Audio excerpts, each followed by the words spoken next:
right, welcome, ladies and gentlemen, boys and girls, to the SkinCoin WCA. European qualifiers coming at you. Looking forward to see what happens on today. We have 3 best of 3s going to be coming at you. We're actually getting started a little bit earlier than expected as a result of the match that was supposed to happen later on getting postponed into early today. So we got a great day lined up here. Hopefully you're ready for some fun Dota here once again from the SkinCoin WCA tournament. I am BreakyCPK and going to be joined by ZrRock here as my co-caster. We have Tuho versus Rocket Scientist coming at you here in this best of 3 matchup to kick it all off. ZrRock, good morning to you. Good morning. I got my coffee, man. You got your coffee? I do have my coffee. You do drink coffee, okay. 5 seconds. Yeah, Who even doesn't drink coffee? I did not for the longest time, man. It took me a while, actually, to my mid-20s before I realized the greatness that is coffee.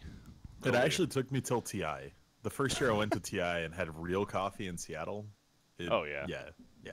Then it was good. That makes sense there. By the way, as we're getting onto the draft here, a couple things to go over. First things first, of course, SkinCoin being the great sponsor of this event. Basically, SkinCoin, if you go to skincoin.org, it's a cryptocurrency with the most minimal commission, and then use it on almost any of your favorite skins, from CSGO to, of course, Dota 2 as well. It's actually, you know, it's a cryptocurrency coming up. Definitely check it out. It just launched here. And, again, SkinCoin.org. You can type exclamation point SkinCoin in chat for more information as well. All right, so the draft is underway. One thing you probably maybe do notice, whether you're observant or not on it, you notice that it is currently a 5 versus 4 game. Rocket Scientist only has 4 players over there. That's because one of their players apparently is MIA, and the admin has decided to make the draft start at least. So we're going to do the draft right here. While doing the draft, Rocket Scientist is in the process of looking for a stand-in, or hopefully their actual 5th does show up. But that's the scenario that we're working with here. So just to clarify, they're not going to play 5 versus 4, I don't believe. That would be difficult. I was looking forward to it. But yeah, let's talk about the picks here a little bit, man. Okay. We don't have a Necro band. We don't have a Necro picked, but a few premium heroes slipping through here. We do see the Lich given over to Tuho. Pretty much a first band staple in this patch. Definitely surprising. I always like seeing Lich come into a game. I just want to see Lich win, because I don't see Lich win very often anymore. 5 seconds remaining. Yeah, like this. Go ahead. Well, okay. I brought up that stat the other day with Team Dire specifically. I happened to be looking at their Dota buff, and I noticed that, well, overall they're obviously a very successful team, but Lich, despite them picking it like 9 times, I think it was, they're only 3 and 6 on the hero overall. Yeah. I will say Rhyme, who was my co-caster at the time, he did bring up a good point on that. 10 seconds. In the idea that he's a first pick hero. So, not that every first pick hero is going to get quote-unquote counted or whatever, but that is something to take in consideration when you pick up a hero that early on. The idea that these counters of sorts could come out. They play around it maybe a little bit more with their draft. So, that is something to take into consideration, I think, a little bit at least. Slightly, but the first pick heroes are supposed to be the ones that are so good they're virtually uncounterable. Like, this should be a 50% win rate or better being first pick. And I think a lot of it just comes to the fact that the way you have to play Lich is very different from a lot of the other first pick heroes. Like, Earth Spirit doesn't really hit a power trough where he's weaker at really any point in the game. From level 1 on, he's strong. Same with Earthshaker. But Lich has this thing where he's very, very strong in like the 5 to 20 minute mark, and then he goes into this huge trough until he gets to basically level 18 and then level 25. And then all of a sudden he's super good again. So, like, Liquid was very good at managing those weaknesses where they would calm down and play a very slow game for about 10 minutes. Their Lich would hit a very early 25 and get a bunch of Frost Armor. Yeah. And then you just couldn't kill their buildings.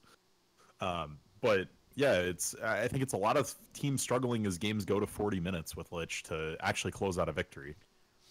Yeah, I think the appeal of Lich is more about that sacrifice for the laning phase, if anything. But, you know, not that I'm going to suggest that he's a difficult hero to play, but maybe teams and players that play it have overlooked the idea of how to really transition into that late game. In fact, it was yesterday, I want to say, in this same event, some Lich player, and I'm blanking on who the hell it was, but it was from the whoever they were playing there. Yeah. Anyways, the point is, the Lich in that game, he had a horrendous start when it came to farm, but he was even using his Chain Frost to clear creep waves at the midpoint of the game, simply as a counter push tool to prevent the opposition from pushing in buildings and taking objectives, as well as applying Frost Armor. Like, that was his sole purpose.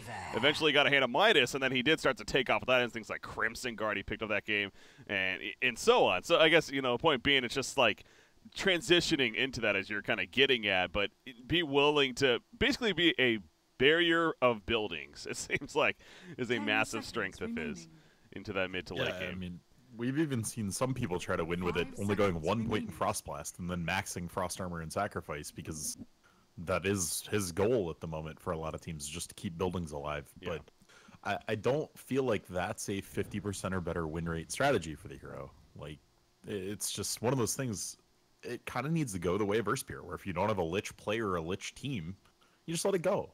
It's not necessarily first pick worthy versus something like a Necro, which you've seen. I mean, man, just the way OG won that first series that we saw after TI on their totally back foot and a couple of Reaper Scythe kills, and all of a sudden they just won. Like that's a hero that can turn a game no matter what point it is. But we will see the Necro banned away, as well as the Visage on the side of Tuho, and the Lifestealer and the Phantom Lancer from Rocket Scientists here. Yeah. And the Weaver picked up in that third spot. So now back to Tuho. I was actually pulling up Dota Buff as we were talking about it too, to get a idea of perhaps what we could be seeing here.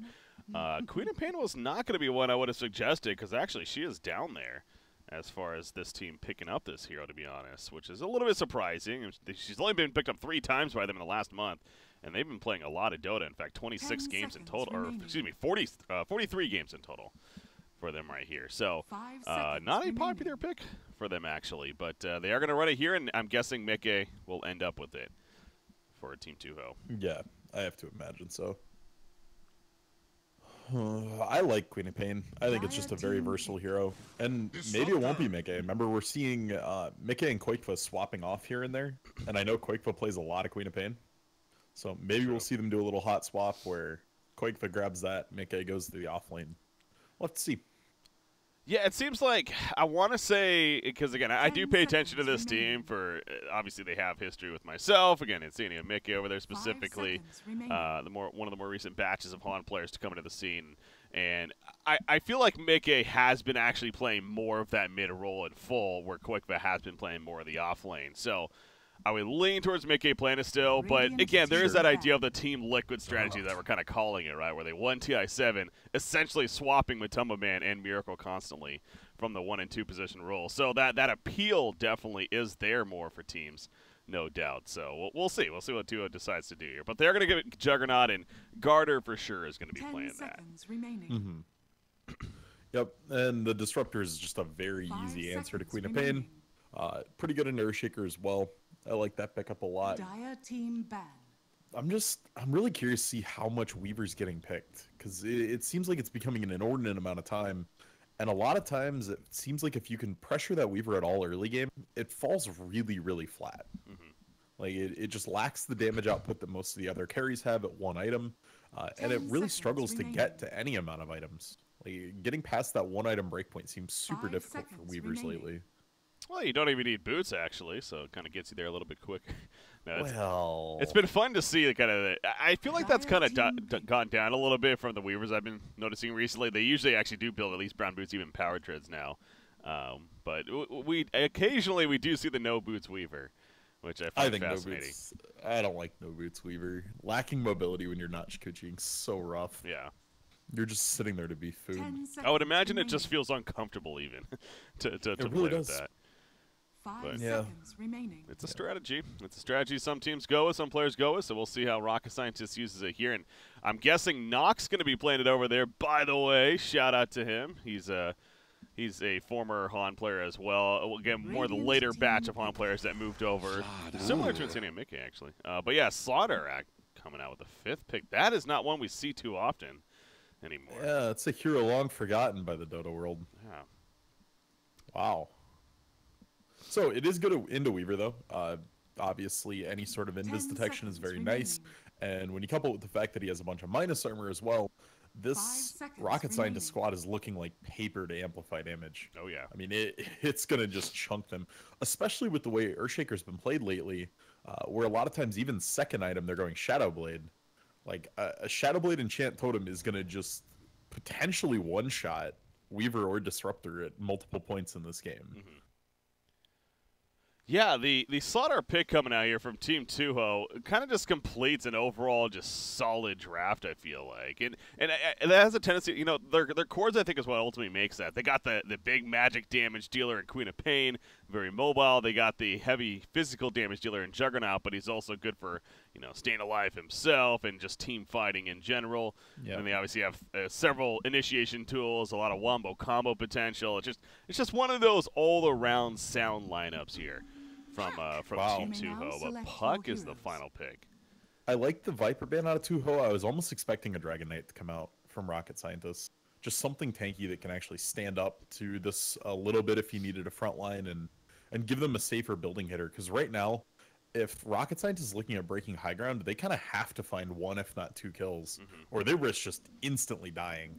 Like, even a two-man Echo is going to be just devastating to their lineup. Definitely a fragile one, as you mentioned. Now, again, we're at a point we are going to be remaking the game, at the very least. In fact, everyone's already disconnected, so we'll just go ahead and do that with them here. Excuse me. What we're going to do, guys, we're going to take another short break while we're doing the remake here and everything. But, again, just because we don't want to be sitting here while they're waiting to get somebody, we'll figure out what's going on. We have the draft at the very least. But hopefully we got the game here very shortly now coming at you. Again, we were waiting on the 5th here for what is Rocket Scientist to come in. I need to get in the lobby, though, so we're going to go on a short break, guys. Going to put some music back on. But we should be right back within the next couple of minutes here. Stay tuned, guys. And we got too much love to hold back, hold back, hold back. I've been waiting on you just to take me over, baby, take me over the edge. I've been waiting on you just to take me over, baby, take me over the edge. I've been waiting on you just to take me over, baby, take me over the edge. I've been waiting on you just to take me over, baby, take me over the edge, over the edge.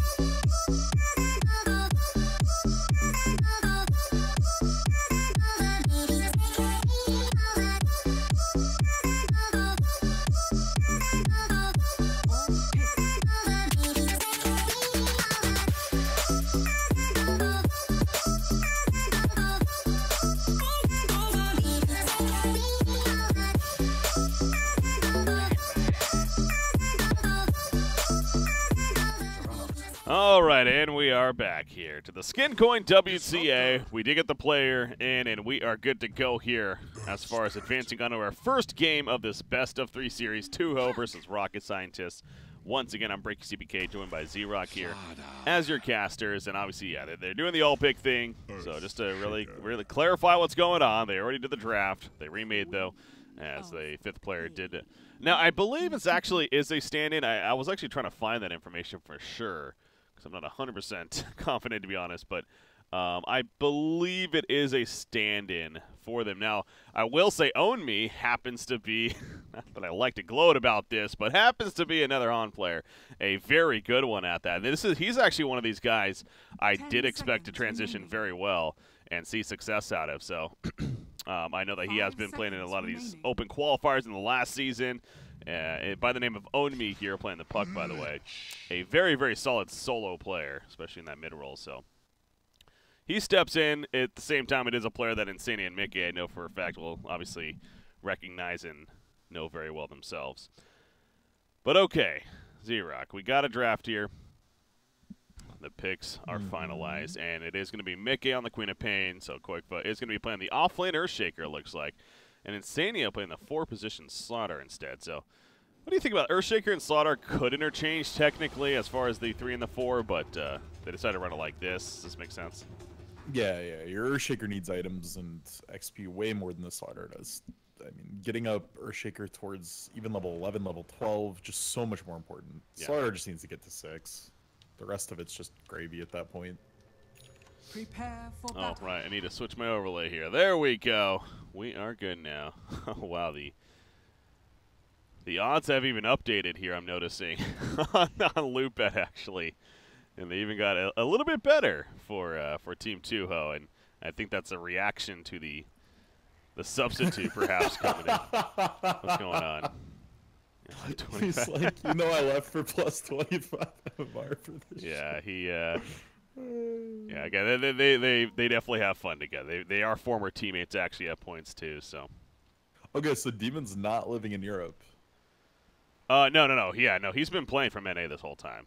Yeah, his Rough. hours are pretty brutal for He joining lives this in team. Cali too. His ping's got to be awful. Does he actually live in 30 Cali on the West Coast? There? He's Jeez. yeah, he's been living in Cali his whole life, unless he's been going somewhere for a team. Huh. That's interesting. Yeah, no, that's not fun. I mean, that is something, especially again when you're competing on this level, playing matches every single day. You almost figure it's worth the investment to move to said location. When you play Lich, you know. It's just all he spams is Lich, and he's just fun. Yeah, Lich isn't necessarily one you're too worried about, I guess. But I know he plays like a fair amount of Rasta, I want to say, and that's a hero that. That one's pretty easy without ping, like with bad ping too, though. Yeah. Like none of it's reaction-based gameplay. There can be instances where it is, like if you're trying to hex out a skill or something. But look at this change up here from Tuho. This is a mid juggernaut. I feel like I've seen them do this before too. So yeah, I Garter love playing mid-jug. it, but it's really good. Like if you don't think Puck can pressure you out early, you can actually start to pressure him. You just start spinning on him, and it's definitely a little rough. yeah. But So what this means is they're just opting for the non-skill matchup. Like Queen of Pain versus Puck is entirely a skill-based matchup. And this is just something totally different. Like it's throwing a huge loop in what this other team probably expected. well, you look at the top lane though. Meanwhile, what the Radiant team did, they went aggressive dual lane, but Insania's running down Disruptor. That's going to be a first blood coming out. I didn't think it was going to happen, but he just kept running after him actually, and that Shadow Strike was ticking for a little bit longer on the Disruptor, and eventually Insania just runs him down for the first blood. So, but yeah, that's what I was going to mention. I mean, Queen of Pain was taking a lot of pressure up here before that, and due to the decision to send the aggressive Weaver lane, which we tend to see actually fairly often whenever this hero does get picked up, but kind of backfiring as they get first blooded though. Yeah, that's really bad. that first blood is gonna just throw this lane into a really, really rough spot. Like Queen of Pain now is gonna be a pretty big XP lead over Weaver, and it's just gonna get worse. Yeah. On me middle lane. He's going to be hitting level 3 right here. There you go. Denies that last creep. But, yeah, so you're talking about how Juggernaut, you know, with the assistance of Lich, of course, should be able to have a fairly decent time. But I'll say so far, Puck's doing very well. He's 9-5 currently against the 5-0 Juggernaut. Garter missed like 4 CS, didn't quite have the HP to spin down an entire wave of creeps. Had to seed like the entire wave off the Puck. It was very sad. Oh, that's unfortunate for him. But, again, on me, a very comfortable solo mid player. So confident in his Puck skills, I'm sure, as... Oh, the courier. Oh, he gets it. There goes I some like reaching. the smoke to catch it. That was cute. Wait, what did he do? I saw that. So what was the idea Smoke there? gives you movement speed. Yeah. So he wasn't going to catch the courier. He didn't feel like he would in time because Lich was close. He was just going to Frost Blast. I'm watching this top lane while you're going on that point, and yeah, this is just a clash up here, man. These guys are not afraid to run at each other. Mickey does fall now. They did get the kill first onto the Disruptor again, but you gave up a kill to Noxie. You're playing the Weaver as she takes out the Disruptor. So obviously rotation from Earth Spirit as well just after that courier snipe. ZrRock here, he's being very rotation heavy as he heads towards the top lane now. And again, Queen of Pain sitting in the safe lane. I understand because they want to have Juggernaut mid as we're getting at, but it does feel a little odd just seeing a Queen of Pain in a mid lane, right? Like, especially since she's not necessarily going to be getting a bottle here with no rune to be picking up, it seems like. I guess the bounty rune, but... Yeah, I can't imagine a bottle's going to come out, but you can generally supplement that with a couple other things. They ferried out a little bit extra regen, that helps. Magic Wand helps. It's just different incremental ways you can do that. They're going to go on Insania here, though, and this could be risky. Risky? I mean, they might get it, but yeah, you're right. Mickey is here to respond. See how much damage he can put out on the Earth Spirit. It's not going to be enough. And there's a huge wand, though, on Mickey. He could, in theory, run at this if he wanted to. Oh, you're right. Has 13 charges right there on the one, ready to go, but going to choose not to. He plays it passive, and Insania will actually port towards the middle lane. Looking to maybe make a play on me here, playing that puck. So he's spotted by a ward, though. Yep, you're right. Puck knows. Yeah, you see him back up as soon as he starts sprinting in. I think Insania is also maybe trying to fetch information with that. And we'll see if they pick up on it, but maybe go for the courier snipe, get some revenge. Now he's going to wrap around towards the top lane instead. Try to get that bounty rune. Is already picked up, though.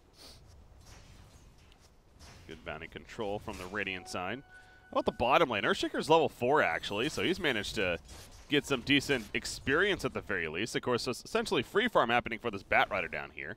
And we definitely have seen recently what a farming Bat Rider can do if you let him to it. So gotta be a little careful about that, I feel like. That was a little worse than a free farm Bat Rider. That was like getting free kills every 30 seconds. True. That was terrifying.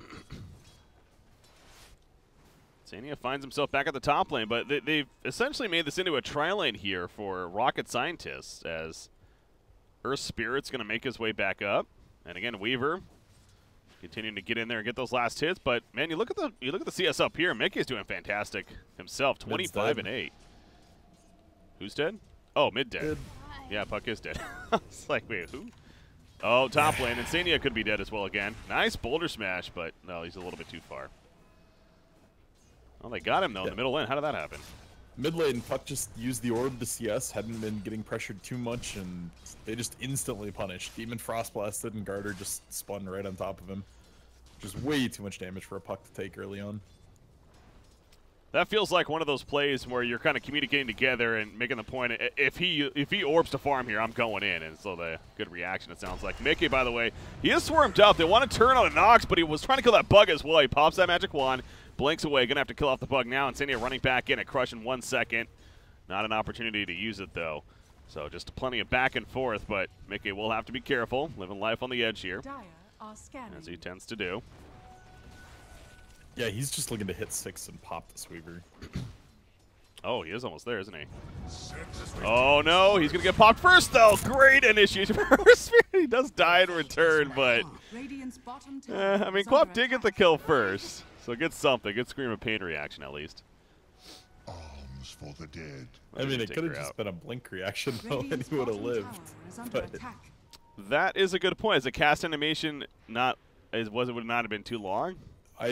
Earth Spirit, I don't think, had the mana to follow up. Like, he just didn't follow up. I don't know if he had the mana or cooldown or what, but all he did was roll in. Oh, I thought he boulder smashed. I thought I saw it. Might have been wrong. Maybe. Yeah, I might have misread that. That's possible, but point is, he got the kill early, first. Breaky. It is. Mid's dead again, too. Most likely. He once again orbed aggressively, and they take advantage. Boulder smash is not going to save him, despite hitting Insania right there. So. Yeah, it's a good job by Team Tuho, at least punishing that. I mean, take advantage of him being a little bit greedy. Set ability. Bottom lane, what's this about? Earthshaker being pulled in on top of the flames and fire. You have Insania porting in, though. Lands a crush, and now Mikey, he could be in some trouble. Bat Rider trying to find a place to fly to. He's going to have to eat some trees. However, porting from Juggernaut, he goes the other way towards the lane instead, seeing that. Another fissure in 8 seconds. Do they have another crush? No, they do not. Maybe? No, the stick charge is not enough. He's just going to keep running at him there. He doesn't have a bash proc either, and yeah, you got to wonder how much you want to commit to this. Now Insania's dead, and now Garter has to be very careful. I think he should be fine. Garter does have ult and spin, so he might be looking to make a turn here, but... Oh, nice block. Oh, boy. Glimpse back. Omni Slash. He is going to commit to it. Go for the turn kill. At least he does not get it. Mikey will barely survive. I think he got 2 slashes on him, too, but... He did. Yep. Not enough, and that's overcommitment. Indeed. Yes. It's just odd. I mean, 1 rotation there from Mickey, and they get like 3 kills, maybe 4. I'm really surprised to see Queen of Pain still just farming this lane. Needs to get those power treads, man, and he actually did end up getting the bottle, by the way, in that safe lane. That's something we're getting Juggernaut didn't either. So I guess it's just I would imagine they're gonna look to rotate Mickey to mid lane at some point, just to get those runes and have a little bit more mobility. Yeah, because picking up a bounty rune, obviously, it still does something, and it's not bad, but it does feel a little. I mean, it is weaker than getting, of course, the full rune from the river, both for the charges as well as just the rune power itself. So, but for now, continuing to sit at the top lane. There is vision here from the Radiant side, so they see him doing the pull attempt at least into the lane. But for now, the Rocket Scientist is distracted with what's going on bottom lane. It seems like Tuho's kind of made the full adjustment to instead be down here, and Weaver going in, but Earthshaker, he's setting up with a fissure. Nox is in trouble. They pull back in with a glimpse. Just opens with the Echo Slam, though, and Nox just absolutely melts. That was a crush on top of that. The Chain Frost, meanwhile, bouncing back and forth. Mikey bounced to him a second time. One more auto attack. It is going to be enough from Demon right there. So a 2 for nothing for Tuho. However, we're not even done just yet, apparently. Omni, he wants to kill on Insania. He's not going to. Oh, he turns around with a crush, but he got silenced. Insania's like, you know what, let's go for the turn kill. And the Waning Rift prevented that. Good reaction from Omni right there. And what was thought to be a TP out ends up being a kill on a slaughter instead. Yeah, I think he would have gotten out, but they just wanted to try to hit the turn kill instead and getting punished for it. Middle tower is under attack. That just sounds like Tuho's motto. We went too aggressive and got punished for it. Yeah. I was actually talking with Insania just yesterday as Mickey top lane, by the way. That's a lasso on top of the fire, and can he blink in time? Probably okay. The wand, it's not enough though, the dot is too much. Yeah. But he essentially was kind of along that logic, to be fair, where he was making the point, he's like, yeah, we're just losing a lot of games lately, unfortunately. And in his mind, he feels like it's just they're good at getting starts. I mean, they're good at like the laning phase is decent for them, and they get good starts, but they just don't know how to close out these games yet. They maybe do a little bit too much. They don't take advantage of that lead that they have sometimes. Instead, they play a little too yellowish, and they kind of throw themselves at the other team and make those mistakes. So they know the problem. It's just a matter of fixing it. Yeah, learning to squeeze a team out of the game is a whole different game in and of itself. That when you have all of their outers swept and they don't have all of yours, you can pin them in the base and get that 30,000 net worth lead. That's a whole tool that is very difficult to learn. But it's been essential the last 2 years in Dota to actually finish out a game. Weaver bottom lane, he's just pushing in the tower now and not going to take it out necessarily as Earthshaker comes in, but clearly his farm is really open up as Nox is. Let's take a look at that net worth. He's now third in the game. In fact, wow, top 3 farmers all belong in a Rocket Scientist side. I can't say I was expecting to see that as I switched over to the net worth chart, but is the case here. And Dire still holds the lead. That's a good point, yeah. It's just you have 5 Dire heroes. Their Slaughter is the X factor here, sitting at 1,300 net worth. There's a Chain Frost. Well, that was Mickey's in trouble. If he dies right here, that was a big play by Earthspirit, and the blink right before the Geminate attack hit. And he will survive. But yeah, Earthspirit almost soloed Queen of Pain right there as that rotation was coming in from Tuho. But again, that's a case of they're diving pretty deep for that, and obviously you got the tower right there. You have to know those TPs are coming in. If you can't get the kill right off the bat, then that is going to happen. Now this time it doesn't backfire necessarily, but it's plays like that you got to be a little careful on overcommitting. Yeah, it's diving for minimal gain. Like if that was Weaver, or if that was another super premium target, maybe. Dire's top tower. Yeah, I'm watching this down here. This is he glimpsed back the Juggernaut, but He's gonna Quick echo. Bud just even echoes. Maybe get guarded the kill. Yep. I would have given a Shaker. That's basically his blink. Oh, that's a good point, actually, yeah. Dire's top God. Which should be alright. If they just take this tower, he's real close anyway. They're Yeah. probably just gonna trade here. Yeah, you do see the Lich build, by the way. He did max out Sacrifice first, and he is now leveling up that Frost Blast, so keep it on the level 1 armor. You look at the Radiant team, and this is not a team that's going to be dealing heavy physical for a while, so. Yeah, I like sense. this build better anyway in most games. I think it's reaction. It's just so much damage. Like Yeah. a Lich can do so much with just the 1-2 combo. is under attack. This also opens up his farm potential a little bit more too, yeah. With that Frost Blast. He has a Chain Frost ready to go again. And Lich in the front lines, they have a deep ward here. They're going to spot Disruptor rotating in, placing that ward, and sure enough, that's going to be a free kill. Give it to Garter. You see, I believe Disruptor pinged that out as he was dying the ward, that is. Oh, the sentry's placed in the wrong spot. Missing that one right there, but yeah, Rocket Scientist probably has that information that, okay, they have vision there with how that worked. Batrider does have his drums now, by the way. Finished right here. What do you think about the Dragonlance, though, on Weaver for kind of his first item here after the Aquila, at least? No boots, by the way, too. I like it if laning phase is pretty stagnant and you're going to get to stay in lane a little longer because it does make you a lot tankier, especially in like try-be-try type scenarios. But your damage output's just not quite as good versus, say, like the Diffusal Rush we've been seeing a lot of Weavers doing. All in all, I think it probably is good this game because you have to know Shaker Blink was coming online very soon. And if you don't have Dragonlance, you just die if he gets on you. So I think it's probably best for this situation. It's just going to be rough for Nox. 2 blinking AoE stuns coming online very shortly. Yeah. I'm actually confirming right here. Is under attack. So power treads are plus 10 strength, when you have them strength at least, and then of course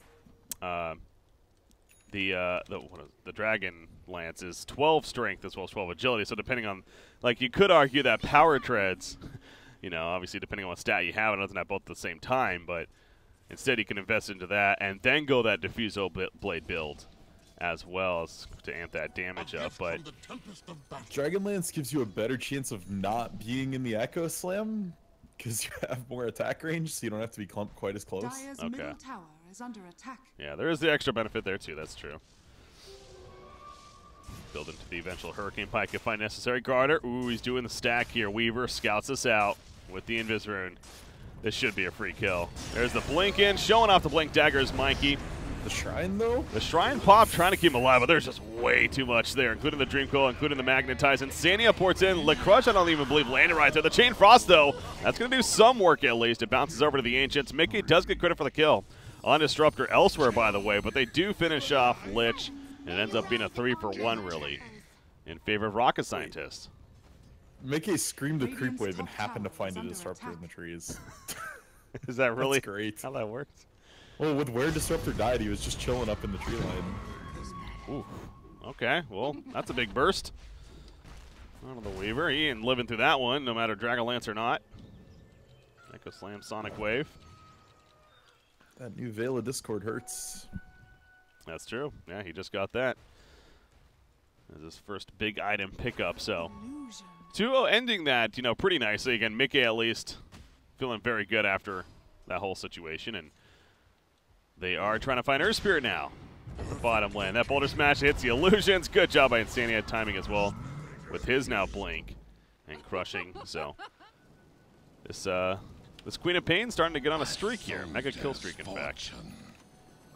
Yeah, both teams just kind of hit their core set of items. Their Puck has the Veil Blink. Their Batrider picked up his Blink after the drums.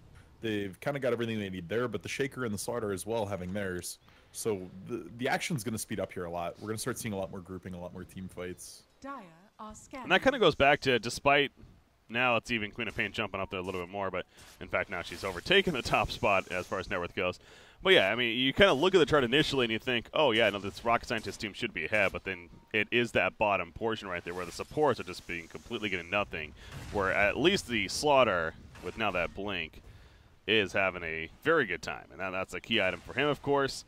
And that could be the difference for Tuho, if anything. But Batrider also with his blink, going to find Carter yet again. Dragging him over the ledge. He does get him over, and the follow-up is just too much once again. So great job by them. And now, actually, Demon, he's going to be Dream Coiled up right here. He throws out the Chain Frost, but the immediate spread only hit the one target. In comes the amp damage with the Corrosive Haze. Follow-up from Earthshaker, but not enough. He did not have the Echo Slam, and now he's going to be caught by the Static Storm. They do take out Lich as well. And Koikva's also going to fall, so the save your teammate syndrome is real for Team Tuho, and they lose 2 more heroes as a result. Yeah, it really is. When people get picked with a lasso like that, they just need to back up. Sure, you lost 1, that sucks, even if you lose 2, but they're just giving so many +1s over, and it's killing them here. And the best counter to that would be for Mickey to start joining them and trying to turn these into more team fight-oriented things, but like Batrider, Earth Spirit, Disruptor even, these are heroes meant to pick people off. They're going to find that one guy farming and punish him for it. Insane, yeah. Yep, he found a Found a couple of people. In fact, he found the whole team. As that glimpse is going to save him. Oh, you're right. Because of where it pushed. It's not going to save him in the end, but oh my god. He might actually get out now. All right. It almost saved him at some point. Yeah, that was... Just wanted to get off of Disruptor's wild ride, man. Yeah. That's a 5-man rotation for that gank there. And Mick is dead too. Another glimpse. Glimpse is a strong ability, man. I love this hero. Again, I hate to suggest that the hero's undervalued, but man, whenever I see glimpses like this happening, and even the static storm combos with kinetic field, this hero's strong. It's very good at playing from ahead or being the aggressors. It's very bad at playing defensively though, and like playing from behind. It just feels terrible to try to use glimpse like that if you're getting killed instantly or your team's always on the back foot. But when you're the one making the rotations, making the moves, you're right. That hero's just borderline broken. Yeah. Top lane, Qualifier setting up with an Echo. It is level 2. Oh, hey, found Earth Spirit. That wasn't even the plan. He'll take it though. Chain Frost. Now he gets Lasso, but Batrider even takes the Chain Frost. Look at how slow he is now.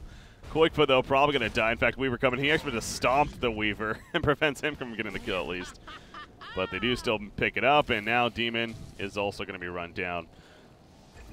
Securing the kill on him. Double kill for Mikey. That was just unfortunate timing, if anything, for the Earthshaker. I mean, sure, they got a kill out of it on Earth Spirit because of it, but they end up losing both of their lives. And the 2-for-1, yet again, just a slight number advantage for Rocket Scientists here, it feels like. And, although, okay. Mickey needs to be getting involved more in all of this. He's kind of been doing his own thing all game, farming, split pushing.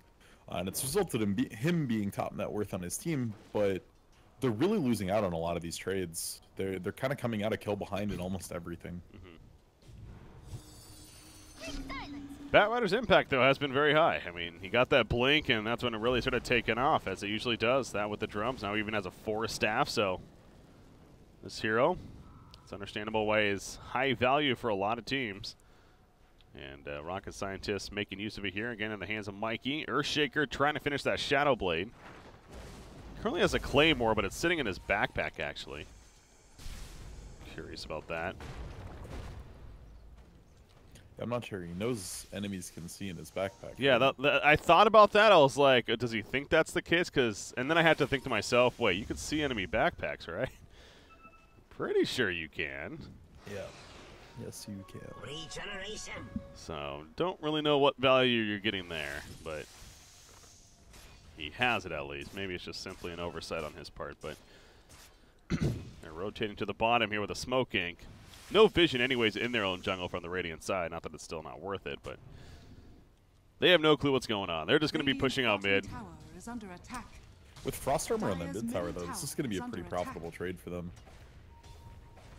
It does delay it so much. Lich Armor, it's still level 1 even, and see how long it's taken to be destroyed here. Finally goes down, though. That Desolator on Weaver does help, however. Radiant's bottom tower has fallen. Oh. Are we going to see it? Yep. The lasso in on Earthshaker. The response does come out, but he got a good distance. Static Storm pull in, and then actually Earthshaker is going to get picked off. Glimpse quick back on Insania right there. He too falls. That Magnetize doing plenty. The Chain Frost coming out the last second. Just going to really slow them down, do some damage, but not nearly enough. Queen of Pain still has a Sonic Wave. Couldn't find the opportunity to use it. And Garter farming elsewhere as well. So Rocket Scientists, they just seem ready to fight constantly, ready to go. Where Tuho does feel spread out. You mentioned with Queen of Pain, even Juggernaut is doing the farm thing constantly. I mean, Mikey's dismantling this team right now. The quick, decisive initiations have been the hallmark of this game for him, and it's paying off huge. I mean, they're just very, very quickly grabbing one of the initiators, ripping them into a Static Storm, and there's no real possible reaction from Tuho. They're going to find an opportunity here on Batrider. Speaking of him, he's trying to TP. Man, what a play. No, he gets caught by the Yules. Oh, I thought it was going to be such a play. That is a huge kill. Garter gets credit. 490 bonus goal for that 5-kill streak stopper. Insania might be picked up in return. Sure enough, by the Weaver right there. Can Garter escape? He puts down the heal ward. Gonna get healed up plenty from the level 4 heal ward. Weaver trying to find an opportunity on Demon, but he actually time-lapses backwards as the auto attacks right there. Own Me finds a kill elsewhere. That was up top here. Earthshaker caught out of position. The Omni Slash, though, takes out Earth Spirit. And almost took out Nox as well. Plenty of damage on him, but there's a TP after to survive. Yeah, that all started with a big kill on a Batrider for Team Tuho. Yeah. Qualifier needs to be a little bit more careful in future fights. He's been getting gone on, getting picked off, getting disrupted constantly. He has to make sure these Echo Slams come in at the right time. His positioning's just been a little bit too forward facing, a little too aggressive this whole time, and it's kind of crippling them. Slaughter needs to be their lead initiator, because if Slaughter gets caught, it's easier to turn with an Earthshaker. You can Fisher from out of vision, then Echo in. You have more options available to you. So your Slaughter needs to be the one running in, trying to just get an initiation. If he gets caught by Bat, it doesn't mean you lose the fight necessarily. If Shaker gets caught, the fight's pretty much over. And that actually is a really good point, honestly. So Qualifier, the Shadow Blade, of course, will help with that idea, as he almost has that. I believe it's 1,300 for the Shadow Amulet itself to finish that item. I have to imagine as soon as Demon gets this medallion up, they're going Roshan. Between Slaughter and Medallion, they're going to just shred that. Vision around the pit right now in favor of the Radiant side, it seems like. They got the one ward up here, especially in the dire jungle area. So we'll see if that rotation happens, though. I was going to talk about Weaver, though. Again, going the Desolator follow-up, obviously a great building hitter, but at the same time, I wonder what the debate could be on the idea of going Diffusal over Desolator against a Lich, right? Where Diffusal's removing that essentially 9 armor at level 4 armor, where a Desolator is dealing -7 armor instead. So that's where you can see. I think the Deso is solely because he's their only real building hitter. Yeah. They feel like they desperately need that damage more than anything else. But it's definitely a little awkward because, yeah, Diffusal would be super nice in team fights, just stripping Frost Armor off of whatever tanky target. But lately, they've just been killing everything so fast that hasn't mattered. Like, their spell damage has carried them through to this point. Juggernaut has overtaken the Queen of Pain as far as top farm of the team and is just up there with the Weaver at this point. I mean, his own Diffusal is actually finished, as they say that. So he's got the Diffusal Manta combination. Obviously a very strong one. Puck did just finish his own Yule Scepter right here. So some bigger items coming out on either side. Oh, this could be cool. If they go on guard or top lane, it's going to be a disaster. Quake was sitting up here baiting it. Right now it's just the Earth Spirit, but there are rotations coming in here from the Radiant side. Yeah, you know that they're thinking about it. Weaver, he's also nearby. Slaughter also ready to counter-initiate. Here we go. He got the spin-off as well. Where's the initiation? Oh, in the back lines, though. They got stopped, actually, by Disruptor, so at least he got the spin-off, as we mentioned. He will survive the Sonic Wave coming out. Time-lapse in the face from Nox. He does pop the BKB. It wears off, though. That's that new item he just got, but Puck comes in to clean up Garter right there. And now possibly another turn in favor of Rocket Scientist. Quick, but thrown up in the air. He did use his Echo Slam earlier right here. He's trying to find the fissure stun. Nope, the phase shift coming out. He was canceling it right there. He's stun from Insania is also not going to land. On me, he's just juking and jiving, man. He's doing a hell of a job of staying alive. And now Nox actually has to stay alive. The Enchantona missing. The fissure will connect. The follow-up damage isn't there. 5 more seconds for the time lapse. Not in time. Insania finds him. Puck still going back in. Mikey runs in now on that Batrider. Throws down the flames. Here comes Disruptor once again. He died earlier on in the fight. He's back, baby. And that Static Storm make it the Kona Mickey. No, he just lasted alive long enough. Wow. The Yule Scepter keeping him alive. Puck going for the finish, but now he gets stunned up by Slaughter right here. And Queen of Pain will ultimately blink away. The Chain Frost, I heard it right there. It's only the one, though. On to Mikey. Earthshaker does take out Puck finally. He goes down shortly after. What a chaotic fight here between these two teams. I don't know who won it. I mean, I guess, yeah, it looks like Tuho did. Tuho ended up winning it, but what a just total cluster of a fight. Huh. Where to begin? Sloppy. Like, yes, they picked that Disruptor off early. It kind of broke that initiation lineup, but not having the Echo right when Jug got gone on was very, very awkward in that fight. It made Garter on the backline the entire time and eventually just got popped by Puck before he could even Omni Slash. Yeah. Like, that spin reaction time was beautiful, though. Considering that was the idea, you know that he just had that finger ready on the Q button there, ready to spin, and it showed. So obviously they get another pick here on the bottom lane. Batrider going down there. No Sonic Wave even needed, actually, but that Orchid of Queen of Pain. Yes. Assisting for it, and now she has her own BKB queued up. So you do got the cores of Tuho have once again taken over top farm here in this game, or actually maybe the first time now I think about it. They're both up at the top at least. That's good for them. Weaver, meanwhile, we saw that BKB use the last fight.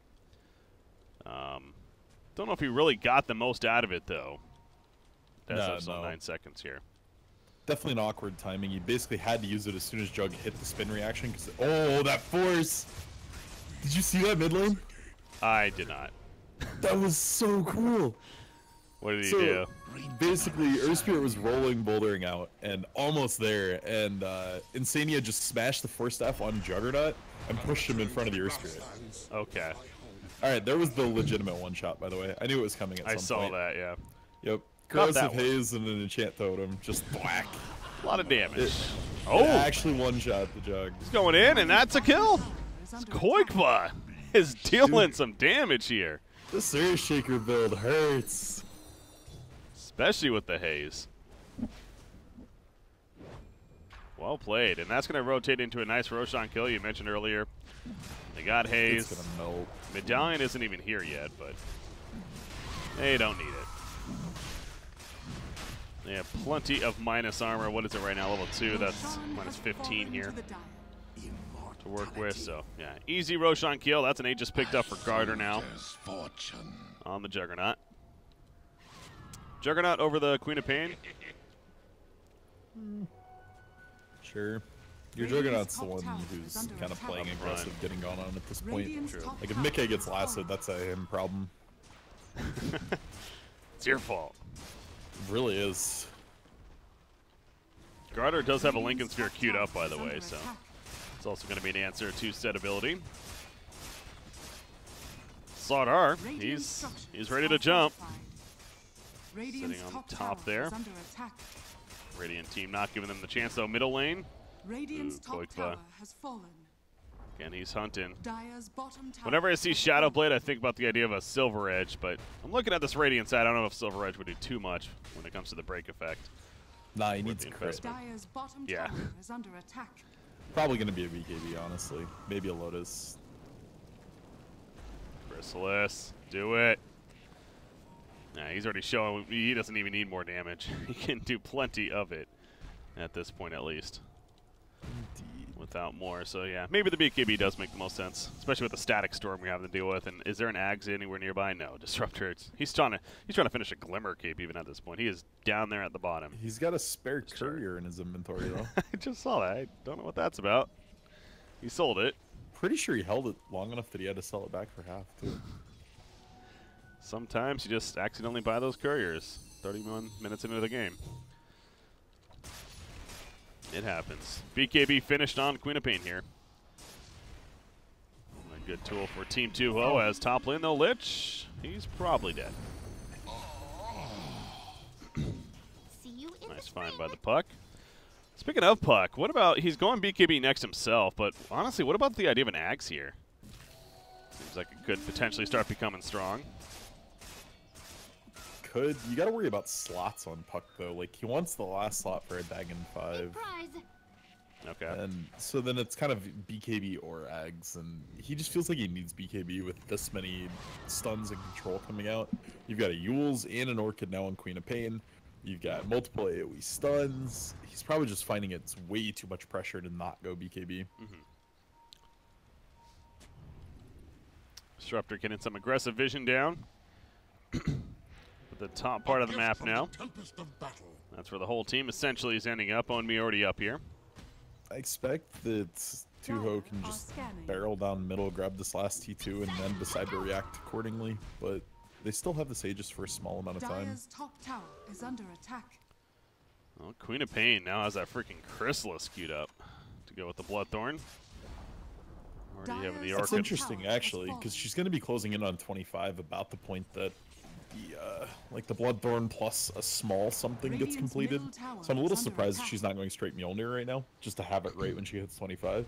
Okay. But yeah, Bloodthorn gonna make her do a ton of damage. Radiant's middle tower has Well, you do have a Weaver on the other team who actually did not go the Lincolns here, but I guess with BKB, of course, could just remove Yeah, that and you at already this have point. Orchid anyway. It's not like Bloodthorn does anything like on top of that for that purpose. Man, where's the perplexing? An What? Orchid. that was a term that was used by the equivalent to Orchid and Han, where it actually mutes items as well. Oh, Perplexed. I want item mute back so badly on something. Yeah, I mean Disruptor has it with Axe. That's what I was getting at earlier. It does. It does. Not a lot. I'd like to see an upgrade to Sheepstick, honestly. Like another tier on top of it where it mutes items and passives too. Yes. But, eh. Well, maybe in patch 7.07. That we'll see something like that. 7.5 probably will be what they'll name it. I don't know. We need it though. Needs to come. Oh, that's true. Yeah, it actually probably will be, huh? Big patch. Big patch coming out. I know. Anyways, middle lane. Grotter's not going to go too far here. Obviously, the Aegis is going to be wearing off here in the near future. They were pressuring a little bit as far as pushing out the lanes, but Rocket Scientists just playing very defensive that whole time while we're going on about random stuff. Juggernaut, though, I mean, he has a full Butterfly now, has an Abyssal Blade being in the built. danger zone. He's fine. Just fissures and runs. Point is, it doesn't feel like Tuho's in any rush to get this game taken care of. They feel pretty confident as the Aegis is reclaimed there at this time. Yeah, they're fine to take this game as late as they want. Juggernaut just gets better and better. Picked up a Butterfly. So he's going to be doing a ton of damage when he gets to somebody, and he'll eat buildings alive. MKB's not even remotely finished on Weaver, and at this point he's not even planning to get it, as what's this about? Bat Rider lassos up Lich. Probably going to be a kill. I mean, there's support coming in. Maybe not, actually. Kinetic Field traps him in. There we go. Weaver, as soon as he enters the fray, it is enough damage. Although he lived a little bit longer. Mikey, he's now getting caught. The Orchid in the backlands possibly could be the nice boulder smash ton on 3 different heroes, including the Magnetize going off. First Shaker, by the way, he's down to the Static Storm. Puck finishes the job with the pure damage of Queen of Pain right there. The Sonic Wave doing plenty to take out Disruptor as well. So now can he finish off Puck or anyone else? BKB wearing off, though. Insania jumping in, but Puck with that phase shift, and now getting force-staffed away by Queen of Pain, hunting him down the whole time. The burn, if anything, going to be killing him off. Insania does end up falling over here, but Mikey gets slashed down by the Omni Slash. And now Nox, Shikuchi's on out. He does have a time lapse still. May go back in a beautiful combo again from BashRock right here. But at what cost for him? Grotter, no, he turns his attention to Nox. Nox will pop that time lapse and continue to run away, though. And now Earth Spirit's the one that's in trouble. They don't want to overcommit for this, though. They know that Weaver is still nearby, and he can deal plenty of right-click. It's this Earth Spirit. Okay, there you go. Finally get him. Unstoppable streak now for Mickey. And a gem picked up here on this Dire squad. They grabbed one off the Radiant there. It's a huge gold swing in their favor in the end. And again, just another super chaotic, very stratified, awkward fight. We are seeing Tuho starting to itemize out and just edge out this Rocket Scientist squad, though. We're seeing the right cores live at the end of the fights versus just the Weaver out of the Rocket Scientist side.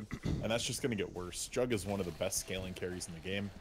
And it's going to get worse as he gets more and more items. I expect this to go like Basher into Blink, and then he's going to finally be able to stick to people.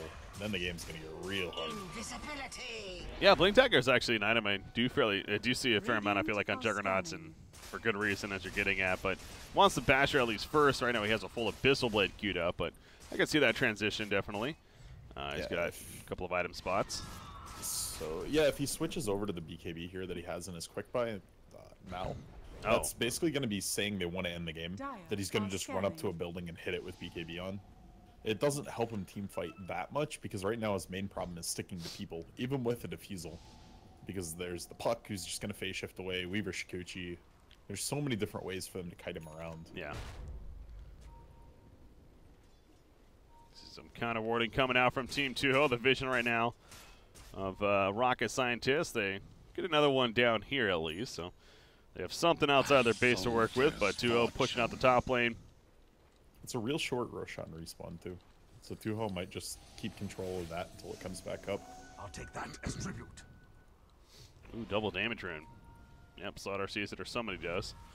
They ping it out over here, though. Batrider finds initiation on Carter. The follow-up's not really here, though. Earth Spirit comes in late, but okay, there's that Dagon nuke, and actually got her melting away. He needs to be careful right here. He'll warn. No, he does go down. Earthshaker, though. The Echo Slam in the back lines gets a couple of the supporting casts, but now Insania, he may end up falling to Weaver. One more on attack finishes the job on him. Quakefuss being pushed and pulled every which way. He ends up on a freaking rock. He goes down, too, and it's so far 3-for-2 exchange in favor of the Rocket Scientist. Nice winning rift silence on a Queen of Pain right here. Here comes the right click from Weaver, but Queen of Pain blinking away and just going to look to TP out now and will do so successfully. Demon, however, not the same story. The Dagon nuke to finish him down, but Rocket Scientist, hell of a fight for them, and that initiation on Garter proved to do so much work. And again, that Dagon burst from Puck was big too. What? That's level 3, no wonder. Yeah. He skipped the BKB he had queued up and just committed that all into a Dagon. It really hurts. Yeah. Proving to be the right choice there, so they hold. This is kind of the Tuho special. Like, they just need to calm down. Going a little bit too far there. Yeah, probably just wait for the Aegis as you're talking about. They didn't get a vision lineup, so they didn't know where this Rocket Scientist squad was, and you had somebody out a little too far, he gets punished, and the rest of the team runs in to help. And this is going to give up Roshan, too. This is actually a huge swing play. It is. I'm guessing Weaver's going to be the one to pick it up here. Double damage rune, obviously, and I think that's the same double damage rune from earlier that we were mentioning at the beginning of that fight that just stuck around, and they pick it up now. So Aegis is claimed. Meanwhile, Earthshaker, he gets found by this Batrider, continues to do a lot of work. The Dagon nuke to finish him off. Nice two-man crush. No, the BKB was activated on Nox, and never mind. Meanwhile, the Omni Slash committed as well, but Nox just kind of walked away. That double damage is still on him, by the way, and Insania is feeling that damage. However, Nox needs to use the time-lapse. Yeah, he uses the time-lapse, goes the other direction. Gross of Pay's wearing off right there, but he finishes off the Lich first, and now Queen of Pain silenced up, has to pop the yields. Meanwhile, in the back line, Juggernaut did take out another supporting cast, but Queen of Pain ended up dying right there in the midst of the fight. She's dead for nearly 100 seconds, and Juggernaut, the sole survivor, no Omni Slash. That Butterfly helping a little bit, but not nearly enough. Double kill for Mikey, and you mentioned the swing. It is absolutely here now, and Rocket Scientists, they're the ones ahead even, you could argue. I think that's the quickest I've ever seen a team hemorrhage a 10K net worth lead. It's going to be an even game after this tower, and that's about 80 seconds to throw 10,000 net worth down the drain. There's just so much taking a team fight after somebody's already dead. They should get a Rax out of this. At least a tower, probably a Rax. I mean, Carter also has a buyback. Just Queen of Pain buyback is not going to scare them off, though. In fact, oh no, if Mickey dies here too, that is a worst case scenario, and it just happened. That's a dieback. Solid with the PM. I mean, it's obviously in team chat there, but oh boy, you can tell they're feeling good now. Earthshaker going in. He will find the turn kill on a Batrider at least, but this knocks here on a waiver. He is looking so strong. He still has another time lapse. He still has the Aegis, remember, as well. The Dream Coil committed for this, but he doesn't want to go too far. That Chain Frost coming out. Oh boy, that Shikuchi move speed though finally connects and slows him down a little bit, but Shikuchi's back forward, and now they're going for the tier 3 top lane as well. I'm in your debt. Carter's going to be up in 10 and never committed to a buyback though. But yeah, that's not good for Tuho now, because even if they don't get more out of the base, they're going to kill Shrines, and now Queen of Pain for the next 6-7 minutes here has to be extra careful even. Yeah, this is just a disaster. That went from bad to worse to, oh shit, did we lose? Yeah. Really fast. You know, this loop bed thing at the top, I gotta admit, is fairly entertaining as far as just seeing the swing of the game too. You just kind of see it. It was up there for a while, understandably, well in favor of Tuho, but now it's nearly even as far as that's concerned. So. And it's understandable why. I mean, Tuho, you just look at the swing. What is that? It was upwards of just over 10,000. Now, yeah, it's a 5,000 plus lead for Rocket Scientists. So that 15,000 net worth swing here within the last, what, 5 or 6 minutes even of this game. Just and Tuho's still okay. If they calm down, they're not in the worst spot. But the biggest issue now is the amount of gold that Puck got. Got 25. Picked up the GPM talent, now has a Dagon 4 and an E-Blade. So someone is dying every single fight. Dire's bottom shrine is under attack. Wow. Yeah, that Puck is just massive all of a sudden. Yeah. 25 is good. It's spooky for sure. Double damage on Juggernaut. They're going to smoke Bottom up shrine here. has fallen. They would love to find an opening. Her Spirit. Ooh, if they run this direction, they're going to get exposed. Her Spirit playing a ward for the team. Radiant are scanning. Scanning a little bit to the left. They're not over there. Nox checking it out. He'll expose them. Dire are Do they jump? scanning. They really Aegis, can't. Lincolns, BKB. Yeah, they can't. They just kind of let him be. They still don't know they're here, though. They're obviously waiting for another target. It's like Puck would be a nice target, I guess. There we go. They find Earth Spear. That's not really what you're looking for. And now they're committed. BKB has popped Queen of Pain on the outside. He's just taking damage from Weaver this whole time. He just has to blink defensively. Get the hell on out. Meanwhile, Lasso, it catches Earthshaker again. Yeah, he pulled into the Static Storm. Earthshaker doesn't do a damn thing in the whole fight. He doesn't have a buyback either for 80 seconds. Mikey, meanwhile, will manage to survive somehow with that BKB wearing off. And there's a dig on Nuke to finish off Slaughter, who went a little bit too far as well. The supporting cast of Tuho's picked off. You see down here, Queen of Pain, she's blinking away. It felt like she's playing very defensive this whole fight. And she may end up getting picked up in the end. Remember, that is a dieback, 99 seconds, That's and game. Rocket Scientist probably just won the game. Wow. MVP of this entire game goes to Mikey. He has found Shaker every single fight and just destroyed any sort of game plan Koiko could potentially have.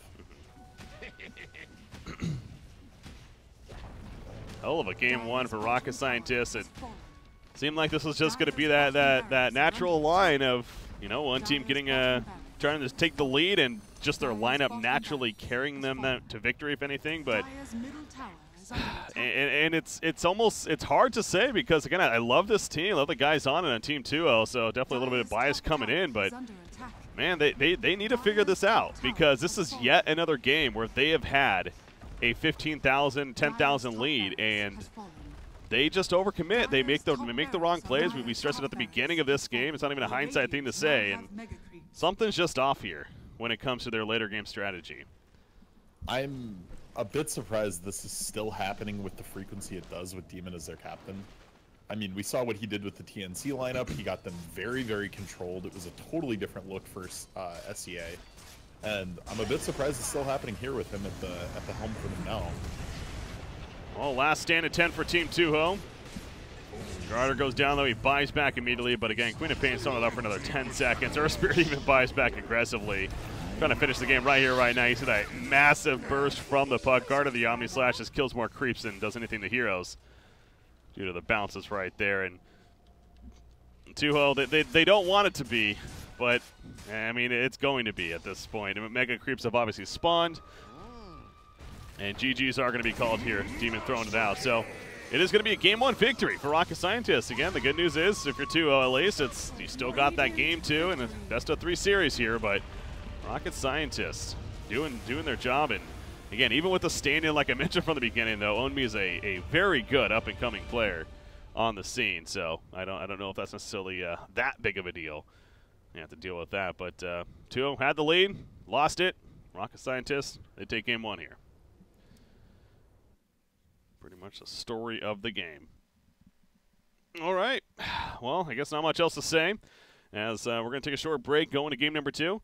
Once again, guys, you're tuning into the SkinCoin WCA event here. Type !SkinCoin in chat for more information. If you go to skincoin.org, it's a cryptocurrency with the most minimal commission, and you use it on almost any of your favorite CSGO or even, of course, Dota 2 skins to make trades for and whatnot. So get all the more information at skincoin.org. Or type !SkinCoin in chat. I'll get that down one of these times here. One of these times. Anyways, guys, we got game number 2 going to be happening. I'm BreakyCPK, joined by ZrRock. Team Tuho versus Rocket Scientist. This is our first of 3 best-of-3s today. We'll be right back, guys.